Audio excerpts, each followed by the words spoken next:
আগামীকাল ভোর 8:30টার দিকে দুই দেশের দুটি শীর্ষ দলের মধ্যে তুমুল সংঘর্ষ শুরু হয়ে যায়। সেখানে অংশগ্রহণ করেন ভিয়েতনামের শীর্ষ গ্যাং জিওডব্লিউ গ্যাং এবং বাংলাদেশের শীর্ষ গ্যাং আরএসকে গ্যাং।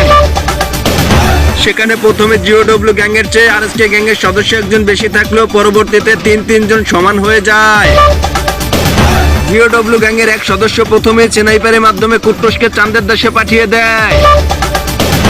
নিজেদের গ্যাংয়ের এক সদস্যের হত্যার প্রতিশোধ নেওয়ার জন্য আরএসকে গ্যাংয়ের বাকি সদস্যরা রাগান্বিত হয়ে যুদ্ধের জন্য চলে যায়। যুদ্ধের জন্য এগিয়ে যেতে চাইলে আরএসকে গ্যাংয়ের আরো একজন সদস্য জিওডব্লিউ গ্যাংয়ের হাতে মারা খেয়ে যায়। পরবর্তীতে আরএসকে গ্যাংয়ের সদস্য সংখ্যা কমে গেলে জিওডব্লিউ গ্যাংয়ের সদস্যরা তাদের উপরে অতর্কিত হামলা চালিয়ে দেয়। অতর্কিত হামলা চালিয়ে আরএসকে গ্যাংয়ের সদস্যদের চাঁদের দেশে পাঠিয়ে দিয়ে জিওডব্লিউ গ্যাং বুয়েটটা নিজেদের দখলে নিয়ে নেয়। দৈনিক এইরকম তাজা খবর পেতে আমাদের পেজটি ফলো করে রাখুন।